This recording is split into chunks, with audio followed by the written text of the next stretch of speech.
오늘 경기가 우리 선수들이 100%의 컨디션은 당연히 아닙니다. 뭐 이강인 선수도 오늘 아침에서야 팀에 합류를 했고요. 온지 뭐 하루도 안 된 거죠. 유럽에서 합류한 선수들도 얼마 되지 않았고, 그리고 아무래도 중동의 뭐 기후라던가 환경에 좀 적응을 하려면 선수들이 컨디션이 안 올라오니까 경기력이 그다지 좋지 못했었죠. 그래서 우리가 오늘 뭐 1대0으로 이기긴 했지만 경기력이 그렇게 좋다고 볼 수는 없는 상태였어요. 그리고 오늘 경기에 우리가 그렇다고 해서 후보 선수들만 배치했느냐? 그것도 아닙니다. 오늘 우리의 선발 명단을 보면요, 앞쪽에 오현규, 홍현석, 정우영, 이재성, 그리고 뒤쪽에 있는 김영건, 요 5자리. 그러니까 원래 이 5자리가 손흥민, 조규성, 이강인, 황희찬, 김민재, 우리의 핵심 유럽파 선수들이 나오는 자리잖아요. 물론 이재성 선수도 우리의 핵심 선수 중에 한 명이지만 요 5자리를 빼면 우리가 김승규 선수, 정승현 선수, 서령우, 이기재, 박용우, 황인범 선수까지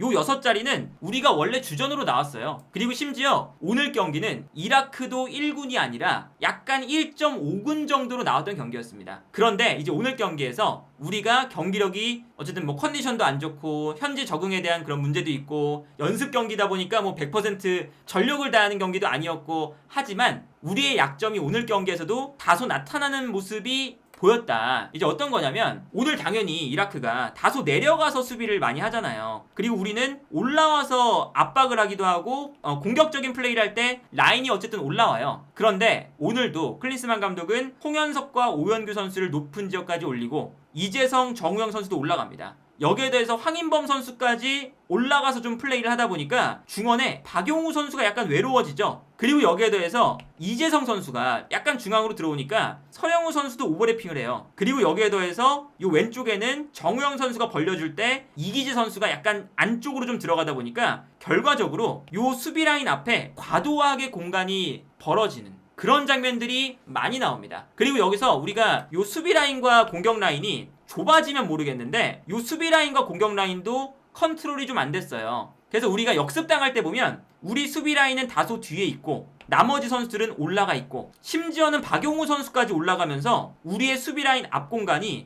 너무나 넓게 벌어지는 장면들이 나오게 됩니다. 그러니까 물론 이제 이 공간을 김민재 선수가 나왔다 하면 김민재가 올라와서 정말 뭐 한 두세 명 인분을 하면서 막아줬겠죠. 근데 저 공간이 넓게 이제 형성이 된다는 게 우리의 약점이거든요. 우리가 뭐 클린스만 감독 체제에서 3월 달부터 지금까지 해오면서 안 좋았던 시기도 있고 좋았던 시기도 있는데 전체적으로 봤을 때 이 문제는 계속 해결이 안 됐었어요. 근데 이제 오늘 경기 보면 우리가 이제 아쉬운 게 어떤 거냐면 이라크뿐만 아니라 이제 우리가 아시안컵에 갔을 때 우리한테 역습 한 번 정도는 할 수 있는 선수들이 존재합니다. 당연히 우리보다 전력은 약하지만 그런데 그 순간 우리가 중원이 약간 벌어지면 역습을 저지하는 플레이가 안 나오니까 뒷공간을 허용하는 장면이 나온다는 거죠. 이제 이 장면 보시면 우리가 압박할 때 오현규 선수가 전방에 있고요. 홍현석 선수도 올라와요. 그리고 정우영 선수도 올라오고 있죠. 그리고 여기에 더해서 미드필더 라인을 보면 박용우 선수까지 올라와서 압박을 하고 있습니다. 이기재 선수도 올라오고, 그러니까 많은 선수들이 올라와서 이 공간에서 압박을 시도하는 거죠. 그러니까 많은 선수가 올라가면 올라갈수록 앞쪽에서 압박을 통해 볼을 빼앗아 올 수 있는 가능성이 생깁니다. 그래서 볼을 빼앗으면 모르겠는데 이런 장면 보세요. 우리가 왼쪽에는 홍현석, 오른쪽에 박용우, 중앙에 황인범, 요 3명의 선수가 모두 올라가서 압박 라인을 만들고 있습니다. 완전히 올라가 있죠? 그런데 여기서 올라갔을 때 압박이 안 되면 당연히 그 다음 장면에 어떤 공간이 나오냐면 이 3명의 미드필더가 모두 올라가 있으니까 그 뒤에 공간이 넓게 생기죠? 근데 이 공간이 우리가 그 클린스만 감독 체제에서 지적되었던 문제였습니다. 그리고 이제 저 공간에서 이 라인이 벌어지면 어느샌가 김민재가 올라와서 끊어줬죠? 근데 이제 오늘 경기는 김민재도 없다 보니까 이 공간에서 문제가 생기는 거예요. 오늘 그나마 이 공간으로 패스가 들어왔을 때 김영건 선수가 과감하게 올라와서 끊어주는 장면이 있었는데 그런 장면이 있었음에도 불구하고 우리가 위기가 많이 나옵니다. 이라크가 뭐 어려운 공격을 하는 게 아니에요. 그냥 전방으로 뻥 때려놓습니다. 뻥 때려놓고 여기서 우리의 수비수가 볼을 걷어냈을 때 떨어지는 세컨볼을 이 중원 라인에서 끊어내려고 하거든요. 근데 한눈에 봐도 우리 선수들보다 이라크 선수들이 더 이 안 공간에 많죠? 수비라인 앞 공간에. 그래서 이라크가 세컨볼을 가져오면서 공격을 시작해요. 그러니까 우리가 요 라인이 순식간에 무너지는 걸 볼 수가 있습니다. 확실하게 수비 라인과 공격 라인의 사이가 좀 멀어진 감이 있죠. 그러니까 뭐 우리가 오늘 경기에서 컨디션도 별로 안 좋고, 그리고 뭐 우리가 전체적으로 유럽파 선수들도 좀 빠져있고, 연습 경기다 보니까 뭐 그렇게까지 뭐 중요한 경기가 아니고, 여러 가지 측면을 고려해도 이러한 문제점이 반복해서 나온다는 건 좋은 건 아니다, 이런 거죠. 위기 장면이 많이 나왔어요. 이제 오늘 특히나 우리가 걱정했던 요 이기재 선수가 있는 왼쪽 공간보다 오른쪽에서 공간이 좀 많이 났거든요. 예를 들면 이런 장면입니다. 우리의 수비 라인과 미드필더 라인 사이가 좀 벌어져 있죠. 그러다 보니까 이라크가 요 안쪽 공간으로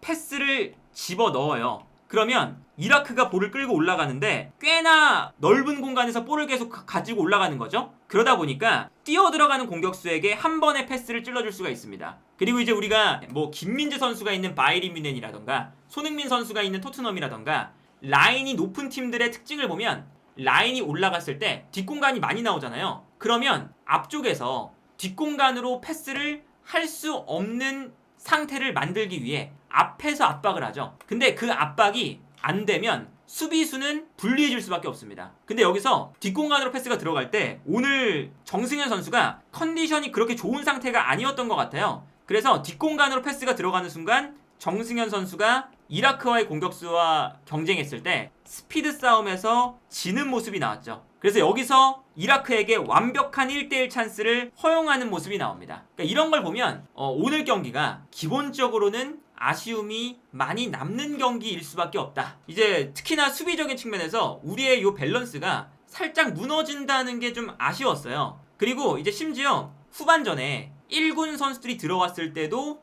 사실은 마찬가지였습니다. 전방에 공격진을 후반전에 다 바꿨죠. 이강인, 조규성, 손흥민, 황희찬. 그리고 이제 정승현 선수가 오늘 좀 불안했으니까 김민재 선수가 오른쪽 센터백으로 나왔어요. 그런데 여전히 조규성, 손흥민 선수가 올라가 있고, 이강인, 황희찬 선수가 또 올라가 있고, 황인범 선수도 공격적으로 좀 올라가고, 그러니까 또다시 중원에 문제가 생기기 시작합니다. 1군 선수들이 들어와도 비슷한 문제는 발생을 했거든요. 다만 김민재 선수가 우리의 뭐 특히나 마찬가지니까 김민재가 올라와서 싸워주고, 뒷공간으로 흐르는 볼을 김민재가 따라가서 끊어주고, 이런 것에 의존해서 사실상 우리가 간격이 이렇게 멀어지는 걸 김민재의 거의 그냥 개인 능력에 거의 몰빵해서 의존하는 그러한 형태의 수비가 됐거든요. 이제 이 장면 보시면 우리가 황인범과 박용우 두 명의 선수로 되게 넓은 공간을 커버하고 있다는 걸 볼 수가 있죠. 앞쪽에 이강인 선수 올라가 있고요, 황희찬 선수 올라가 있고, 손흥민, 조규성 선수까지 올라가 있어요. 그러니까 당연히 우리가 요 넓은 공간에서 두 명의 선수로 이제 요 공간을 막아야 되는 거거든요. 근데 그 순간 이라크가 공격을 전개할 때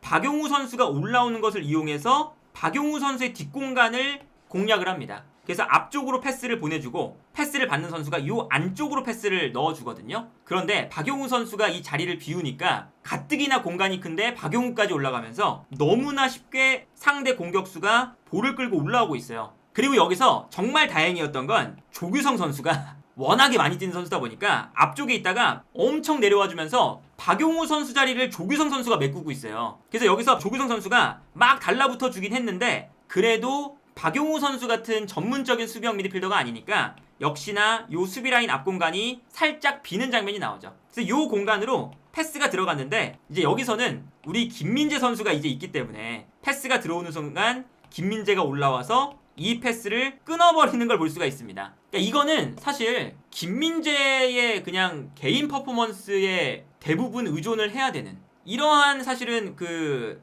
수비 방식, 전술적인 그런 간격 유지가 안 되는 모습들, 이런 것들은 우리가 좀 생각을 해봐야 된다. 왜냐면 어쨌든 이라크도 뭐 아시안컵 내에서는 1순위급은 아니지만 2순위 정도는 되는 이제 전력이거든요. 그런데 이라크보다도 제 생각에는 뭐 요르단이나 바레인 이쪽 팀들이 공격을 마무리하는 퀄리티는 더 뛰어나요. 그래서 오늘도 우리가 1대1 찬스를 뭐 한 3번 정도 줬는데, 이라크가 아니라 예를 들면 요르단의 리그앙에서도 지금 좋은 활약을 보여주고 있는 알타말이라던가 이런 선수가 기회를 잡으면 우리가 실점을 안 하리라는 보장이 없거든요.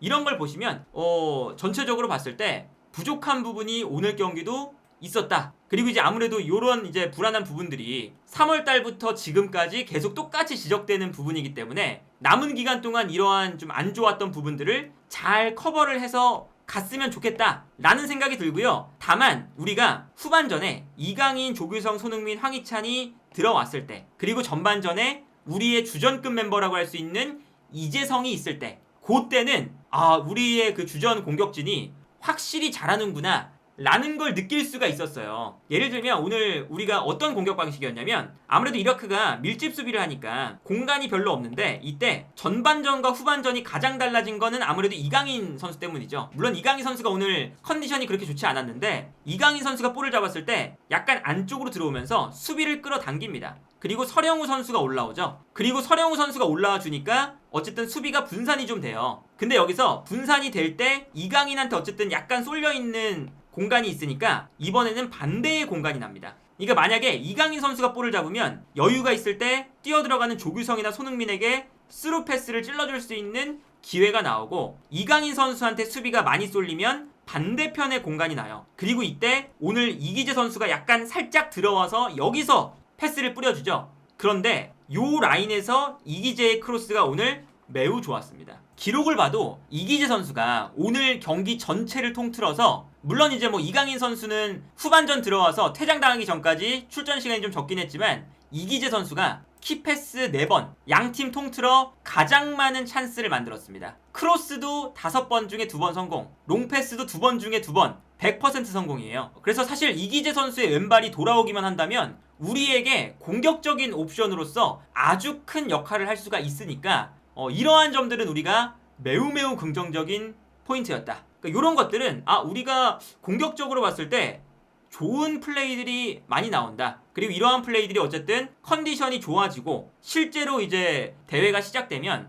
분명히 좋은 폼에서 상대의 수비수들이 우리의 공격진을 막아내리란 어렵다 라는 걸 알 수 있었죠. 이 장면 보시면 확실히 이강인 선수가 볼을 잡았을 때 우리의 공격수들이 이제 침투하는 선수들이 너무 많아요. 조규성 선수가 약간 내려오면서 수비를 끌어당기니까 그 공간으로 손흥민 선수가 뛰어들어가는 거죠. 반대편에서는 황희찬 선수도 뛰어들어가고요. 그러니까 이 공간으로 패스를 보내줄 수가 있는데, 조규성 선수가 수비를 끌고 나올 때 뛰어들어가는 손흥민 선수를 너무나 잘 봤고, 이 대지를 가르는 패스를 보여주면서 완벽하게 손흥민 선수가 상대 수비를 무너뜨리는 걸 볼 수가 있습니다. 그리고 여기서 완벽한 1대1 찬스였는데, 여기서 이제 골키퍼와 약간 부딪히는 장면이었죠. 물론 여기서 이제 뭐 페널티킥이냐 아니냐 이런 논란은 있지만, 이강인 선수의 이 스루 패스를 또 볼 수가 있었고요. 반대로 이강인 선수가 이렇게 패스를 계속 뿌려주니까 당연히 이강인 쪽으로 수비의 균형이 쏠릴 수밖에 없어요. 근데 이렇게 균형이 쏠리면 반대편에는 당연히 또 공간이 나는 거거든요. 이때 이강인 선수가 본인이 해결할 수가 없다면 살짝 접고 들어와서 반대편으로 전환 패스를 하죠. 그러면 이때 반대편에 넓은 공간을 쓰는 선수가 이기재 선수입니다. 그리고 여기서 이기재 선수가 계속 어떤 장면을 만드냐면, 볼을 받았을 때 뛰어들어가는 요 뒷공간으로 절묘한 패스를 계속 뿌려줘요. 그러니까 오늘 경기는 이기재 선수도 본인이 컨디션이 어느 정도 올라왔다는 것을 증명했고, 클린스만 감독의 전술에 내가 필요한 선수다라는 걸 증명을 했거든요. 여기서 이제 스루 패스가 들어가니까 조규성 선수가 사실은 1대1 찬스에 가까운 장면이 나왔었고요. 여기서 볼 터치가 약간 안 좋았지만, 물론 이제 오늘 뭐 심판에 대한 당연히 뭐 불만도 좀 있고 거친 플레이들이 좀 나왔는데, 이라크 쪽에 경고가 나가긴 했지만 그런 이제 이라크의 거친 플레이들을 조금 이 심판이 조절을 못 해줬어요. 그러니까 우리 선수들이 막판에는 약간 좀 흥분한 게 있었고, 그러다 보니까 이강인 선수도 그 조절을 좀 잘 못해서 옐로 카드를 첫 번째에 받았고요. 두 번째도 이강인 선수가 충분히 옐로 카드를 받을 수 있을 만한 장면이었습니다. 그리고 이제 물론 이제 그 장면에서 이라크 선수가 얼굴을 밀치면서 완전히 밀쳤거든요. 심지어 약간 주먹을 쥐면서 밀쳤어요. 그랬기 때문에 이라크 선수한테도 퇴장이 갔어야 되는 게 아니냐, 옐로 카드가 아니라 서로 옐로 카드 한 장씩 나눠 가졌잖아요. 그런 건 있지만 어쨌든 뭐 이런 심판 뭐 이런 걸 다 떠나서, 그리고 어차피 아시안컵 본선 무대에 가면 VAR 있고요. 그리고 반자동 오프사이드까지 있습니다. 오늘 경기에 승부가 중요한 게 아니니까 그렇게 크게 신경 쓸 건 아니고, 오늘 경기에 우리가 신경 써야 되는 건 우리가 그동안 가지고 있었던 문제점이 아직까지 해결이 안 됐다는 거. 그리고 우리가 그 주전조가 들어왔을 때, 특히나 공격 라인에서의 이제 황희찬부터 시작해서 손흥민, 이강인, 조규성까지 다 들어왔을 때 공격력은 역시나 좋다는 거, 분위기가 달라진다는 게 확실히 느껴지잖아요. 이런 것들은 또 긍정적인 부분이 있지 않을까 싶고, 그리고 김민재가 들어오면 상대가 역습 자체를 못한다는 거, 뭐 이런 것들을 이제 우리가 전체적으로 우리가 좋은 점과 나쁜 점을 그동안 클린스만 감독이 가지고 있었던 그런 부분들을 명확하게 또다시 볼 수 있었던 경기였다. 그래서 오늘 경기를 어쨌든 마지막 평가전이다 보니까 아시안컵 시작하기 전까지 좋지 않은 점은 확실히 좀 보완을 하고, 공격적인 부분은 지금 뭐 그대로 발전을 시키면서 좋은 아시안컵을 시작을 했으면 좋겠다. 다만 오늘 경기력은 매우 아쉽다.